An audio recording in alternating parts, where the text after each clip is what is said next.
이번 주 정리는 오늘 할 거고요. 내일 부활절이라 미국장이 휴장입니다. 뭐 보합 정도로 끝났다고 보시면 될 것 같아요. 스몰캡이 좀 올라온 게 위안이다. 다우 같은 경우는 특정 주식이 급락해서 일어난 거기 때문에 이거 이제 가격 기준이거든요. 그래서 이제 다우 지수 같은 경우는 이제 S&P 500 지수나 나스닥은 시가총액 비중으로 하는데 다우 같은 경우는 그 해당 주식들의 그냥 가격을 쭉 더한 다음에 그거를 그 주식 수로 나누는 가격 평균 지수를 내기 때문에 이건 큰 의미가 없고, 그 다음에 이제 유럽장이 좀 깨졌거든요. 근데 어제 라가르드 유럽 22가 0.25 금리를 내리는 결정을 했거든요. 그럼에도 불구하고 주가는 아래로 밀렸습니다. 라가르드 풋 이런 거는 작동을 안 했다는 거죠. 근데 이 ECB가 금리를 내린 거는 하방 위험, 즉 디플레이션 위험성, 경기 수축에 대한 위험성 때문에 내린 건데, 제롬 파월 연준 의장은 왜 금리를 안 내려라고 트럼프가 얘기를 하고 있지만 미국은 인플레이션 압력에 대해서 시달리고 있잖아요. 그렇기 때문에 미국은 금리를 내릴 수 있는 입장이 아니다. 그리고 경제 지표는 지금 오늘은 좀 안 볼 건데, 그 이유는 그냥 이 기사 하나로 설명을 드릴게요. 이데일리 4월 18일 날 기사인데 방송 기자께서 올리신 거거든요. 여기 보시면 90일 안에 무조건 보내달라고 베트남 공장에다가 미국이 주문이 폭주했다고 얘기가 나왔잖아요. 이거 그 관세 실제로 작동하기 전에 재고로 잔뜩 당기겠다 이런 액션을 하고 있는 거고, 지금 뭐 일어나고 있는 1, 2, 3월 4월까지도 결과적으로는 재고를 확 당기는 것 때문에 무역 지표나 이런 것들이, 혹은 베트남 수출 지표나 이런 것들, 미국 수입 지표 이런 것들이 긍정적으로 나오겠고, 그 다음에 그 관세 적용되기 전에 소비자들은 당겨서 하겠죠. 그러니까 미래의 수요를 현재 당기는 액션들이 계속 일어날 겁니다. 그래서 전반기 지금 데이터 나오는 거는 제가 보기에는 의미가 없을 것 같고요. 이 수요가 당겨진 게 시간이 지나면 그 수요가 떨어지겠죠. 그때가 이제 실제로 이제 영향을 우리가 측정할 수 있는 거고, 그러면 4월, 뭐 늦으면 5월, 6월 달 이때가 돼야 실제로 관세 충격에 대한 액션들이 지표에 반영될 거기 때문에 지표는 보는 게 의미가 없고요. 최근 소프트 지표인 심리 지표 같은 경우는 세차게 꽂고 있고, 그 다음에 그 기대 인플레이션은 막 오르고 있고 이런 형태로 나타나고 있기 때문에 미시건 심리지수, 그 다음에 뉴욕 연준에서 그 측정하는 심리지수도 있거든요. 그것도 마찬가지고, 그 다음에 컨퍼런스 보드도 마찬가지고, 그리고 미국 그 기업이나 가게의 심리는 아주 안 좋다, 이렇게 이해를 하시면 될 것 같아요. 그런 상황에서 경제가 잘 돌 거다?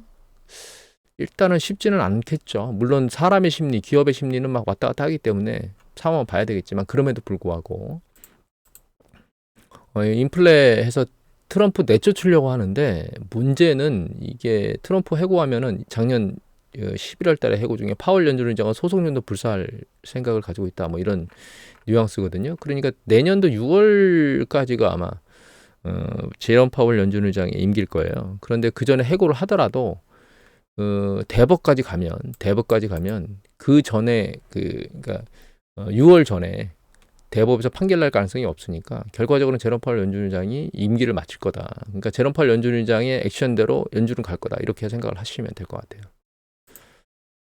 그리고 기술적 분석으로 놓고 보면 여기 보시면 거래량이 쭉 빠지고 있거든요. 이걸 먼저 볼까요? 네. 이게 지금 너무 강도가 약한데, 보시면 쭉 한번 내리꽂았다가 반등이 200일 두들겼잖아요. 그 다음에 내리꽂은 다음에 반등을 하는데, 이 반등이 여기 보면 20일 이평선을 뚫지를 못해요. 지금 2022년도는 그나마 보시면 내려 꽂았다가 반등을 하면서 이게 100일 이평선을 터치하고 내려왔거든요. 그 다음에 조정받고 반등하면서 200일 뚫고 100일도 뚫고 내려왔는데, 지금 200일 여기서 뚫렸었고, 그럼에도 불구하고 우리는 여기 지금 상황은 200일이면 뚫렸죠. 이 반등 강도 굉장히 약합니다. 그리고 거래량이 이게 위로 솟구치지 않고 있거든요. 이 눈치 보기를 하고 있다는 뜻이겠죠, 결과적으로는.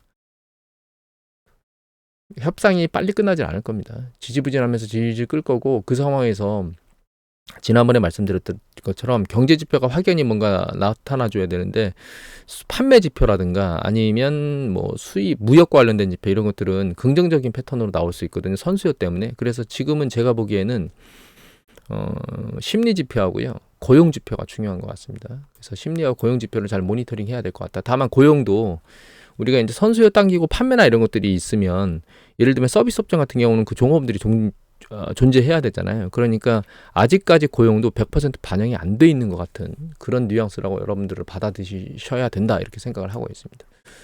그리고 여기 보시면 여러 가지 지표들이 있는데 이게 MACD거든요. MACD가 이게 올라가지 못하고 내려오고 있습니다. 그리고 올라가다 말고도 이렇게 부딪혀요. 이게 상승을 못하고 이게 RSI거든요. 마찬가지입니다. 이거 ADX인데 보시면 ADX가 빨간 거와 파란 게 교차된 이게 빨간 게 안 좋은 거고요. 파란색이라나요? 연두색. 요게 그 상승이고 빨간 게 이게 하강이거든요. 여기 보시면 터치가 되고 조정받은 이후에 이 갭이 줄었던 게 지난번 반등 시기 때 잠깐 갭이 줄었었는데 이 갭이 지금 안 줄어들고 있는 상황입니다. 지금. 그리고 여기 있는 강도를 얘기하는 요 검은색 라인, 요 강도가 밑으로 안 내려와요.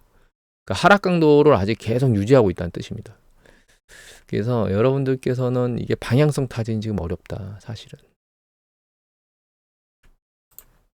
그리고 요거는 주요 그 주가들 좀 나열해 봤는데 이게 엔비디아입니다. 파란 게. 엔비디아가 작년도 한 4, 5개 정도로 주가 밀려 내려왔고 요게 TSMC입니다. 두 개가 AI 사이클의 가장 큰 수혜주죠. TSMC는 작년도 한 3월께 상단 수준까지 다 밀려 내려왔고요. 요게 메타입니다. 메타 최근 굉장히 많이 빠졌는데 쭉 추세적으로 빨리 빠졌죠. 얘도 작년 초반부로 다 밀렸어요. 그러니까 AI 사이클 중에 상당히 강력한 모멘텀을 보이고 있던 것들이 작년도 상반기 때로 다 밀렸습니다. 그 다음에 요게 애플이거든요. 애플은 2023년도 중반대로 밀렸습니다. 요게 테슬라입니다. 테슬라는 보시면 2023년도 중반대까지 밀렸죠. 중반대로. 그러니까 테슬라의 중장기 투자나 애플의 중장기 투자자들은 2년 동안 모든 일이 다 도루묵이 됐다는 뜻입니다. 그 다음에 AI 쪽 주요 사이클 쪽에 투자했던 사람들은 1년이 도루묵이 된 거죠. 중장기 사이클. 엔비디아가 그러니까 그 AI 사이클이 약간 모멘텀이 깨지는 거 아니야 라고 말씀드렸던 초반부가 요때입니다. 7월, 8월 요때 AI 사이클이 이게 이제 모멘텀이 깨지는 거 아니야라고 말씀을 드렸었는데 그 뒤에 트럼프 행정부 들어오면서 한번 쫙 들렸다가 쭉 추세가 빠른 속도로 붕괴되고 있거든요. 네, AI 사이클은 한 모멘텀 식은 것 같다는 생각이 들고 있고요. 지금이 매력적이냐? 지금도 매력적인 수준은 맞는 것 같아요. 그런데 여기서 한 번 더 밀려서 2023년도 초중반대로 밀려 내려오면 그때가 상당히 매력적인 시기가 되는 게 아닌가 주가가. 그렇게 생각을 하고 유심히 모니터링을 잘 하시고 계신 게 좋을 것 같아요. AI 사이클은 없어질 수가 없는 사이클인데 엔비디아하고 TSMC는 그 파운드리 측면에서 엔비디아는 시스템 반도체 측면에서 가장 절대적인 우위를 가지고 있는 기업들이기 때문에 제 생각에는 중장기적으로 두 개의 주식은 큰 폭으로 조정을 받으면 반드시 반등할 수밖에 없다. 그리고 중장기적 추세로는 일정 부분 상승할 수밖에 없다라고 보고 있습니다. 그 다음에 이게 10년 국채 수익률이라고요. 이게 연두색이 10년 국채 수익률입니다. 이게 달러 인덱스고요. 이게 금값이거든요. 그런데 일단은 여기 보시면 달러 인덱스가 아래로 빠지잖아요. 그러면 금값은 위로 올라가는 패턴을 보일 수 있는 상관관계를 가지고 있어요. 그건 왜 그러냐면 이제 금 거래가 달러 표시로 거래가 되게 되면 가치가 보증되기 위해서 달러 가격이 내려가면 금의 판매 가격은 올라가야 되거든요. 그래서 그런 상관관계를 가지고 올라간다고 볼 수도 있는데 요 영역에서는 조금 다르게 움직인 것 같아요. 그러니까 일단 국채하고 달러 인덱스 얘기를 먼저 드리면 달러 인덱스가 너무 많이 올랐기 때문에 이 국채 가격이 국채 수익률이 내려오는 수준에서 달러 인덱스 내려간다고 하는 건 오케이 이제 받아들일 수 있는데 여기서 이 국채 가격이 튄 거는 이건 좀 불안정한 거거든요. 이게 글로벌이 경기 수축이나 이런 쪽으로 빠져서 불안정하다라고 하면 금융시장에서 10년 국채 수익률이 아랫방향으로 내려와줘야 됩니다. 안전자산에 그 기여를 하면서. 그런데 그거를 안전자산이 아니고 회피자산, 가격이 떨어지는, 그리고 수익률이 올라가는 회피자산으로 들어가면서 급적으로 자금이 몰려 들어간 것 같습니다, 지금. 그래서 달러 인덱스 떨어지는 거하고 이거 10년 국채 회피자산이 몰려 들어가는 이 두 가지가 혼재돼서 움직이는 것 같은데 일단은 이게 월드 골드 카운슬 이거 gold.org라고 하는 사이트거든요. 그 사이트에 나오는 것 중에 여기 여러 가지 금 수요가 있어요. 그 수요고 노란 게 금가격이거든요. 그 중에 중앙은행 것만 보면 이렇게 나옵니다.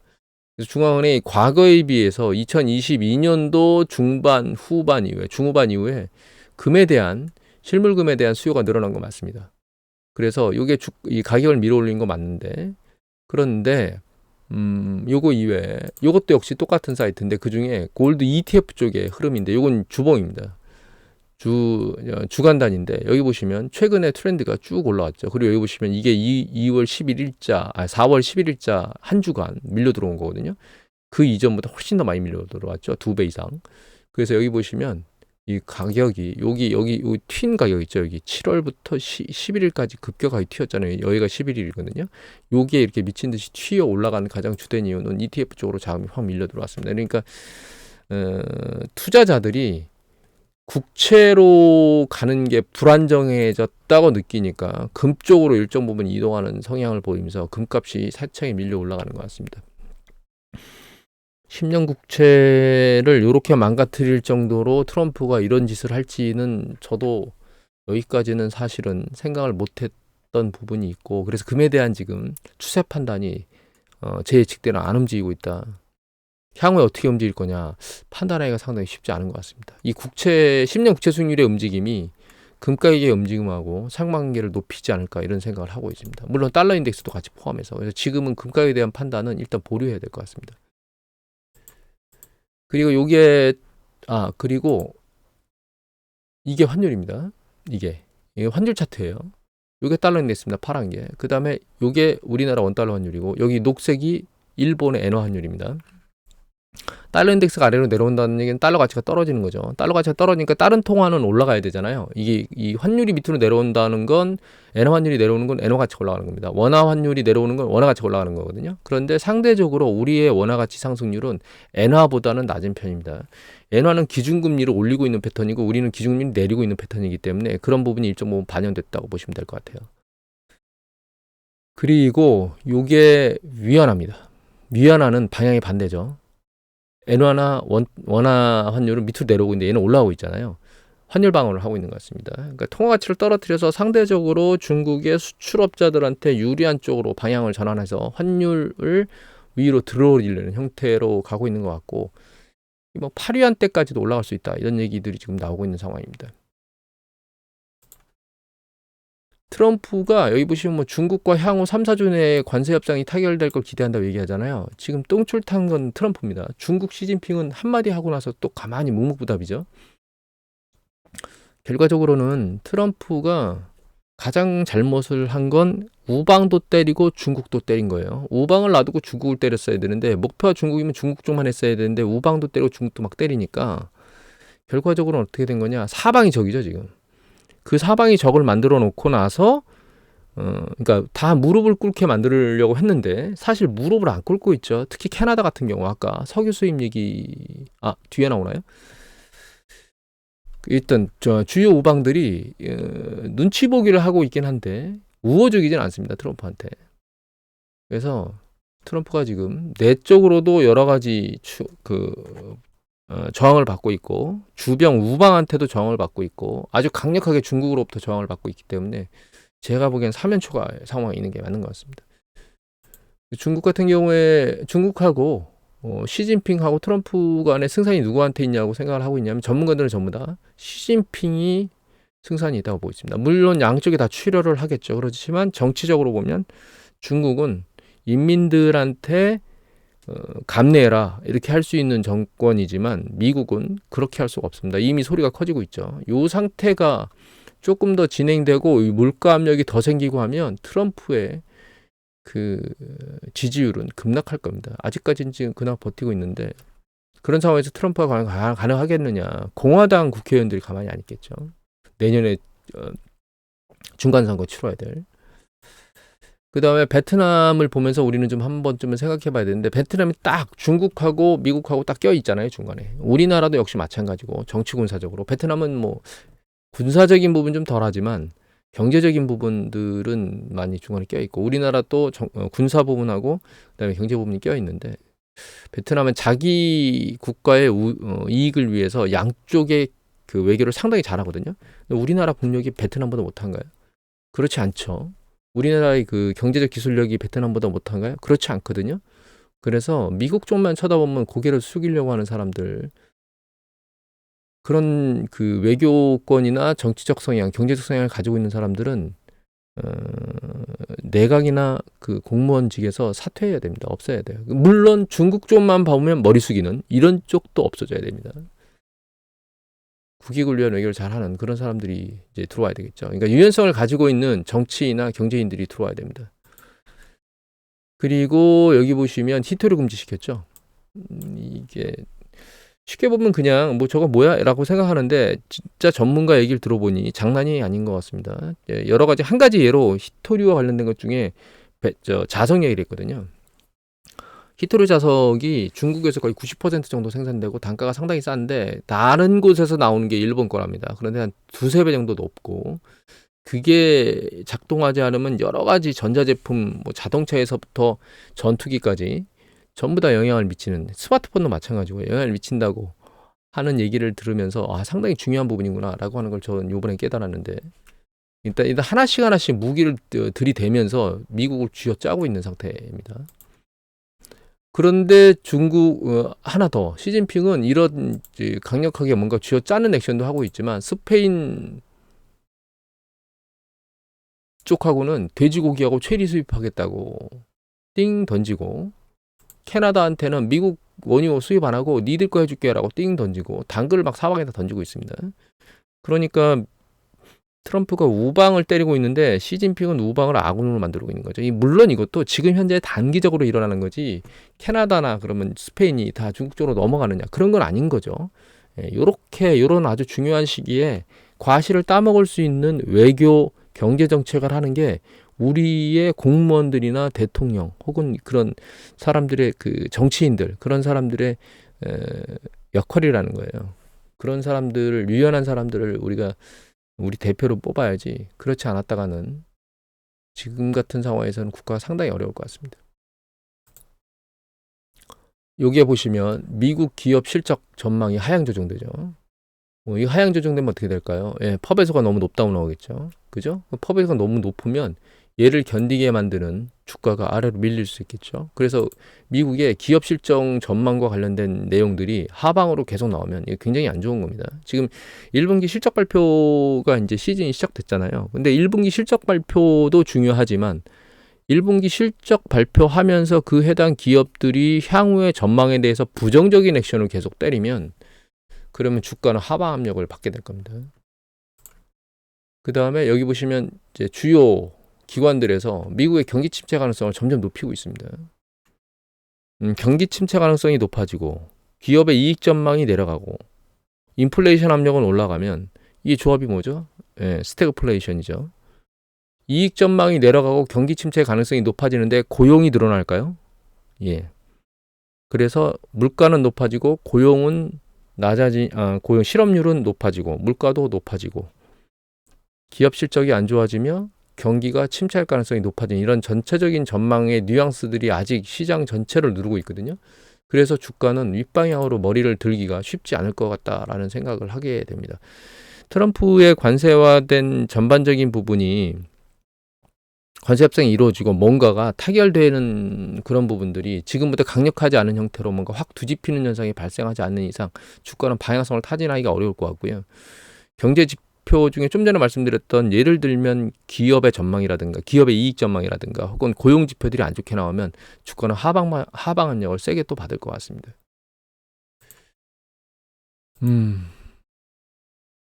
이 정도로 마무리하고 지금은 주식시장의 방향성을 측정하는 건 사실 그리고 일희일비 뉴스 보도에 의해서 주식시장을 예측하는 건 제가 보기에는 무리한 것 같아요. 지금은 큰 흐름에서 큰 사이클이 돌고 있는데 그 사이클에 일정 부분 하방 압력을 받을 수 있도록 전방위적으로 상황이 만들어지는 것 같습니다. 그걸 그렇게 되도록 만들어진 게 트럼프가 대규모로 전 세계 우방과 중국에 대규모로 때려놓은 불확실성이 이 상황을 만든 거고요.